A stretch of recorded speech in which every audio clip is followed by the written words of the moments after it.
unaangalia shule ulio nayo, mimi naangalia neno la Mungu. Daudi alikuwa ni mchunga kondoo. Kwenye orodha ya watoto wa Yese, Yesu wakati anagawa majukumu, Daudi alipelekwa kuchunga ng'ombe, kuchungwa kondoo. Yaani Yesu aliona kazi inayomfaa Daudi. Nikufanyaje?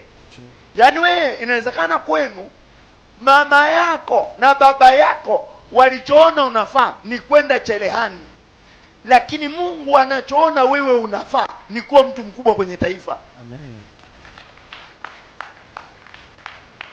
Sisi makuhani, chochote kikipokelewa kwa shukrani huwa kinafaa. Kwa nini? Kwa sababu tunavipatanisha vitu vyote na nani? Na Mungu. Kwa nini? Kwa sababu sisi tuna neema ya ukuhani ndani yetu. Watu wa Mungu, nanielewa? Amen. Au ninakupeleka mbali? Watu wa Mungu, nanielewa? Amen. Okay.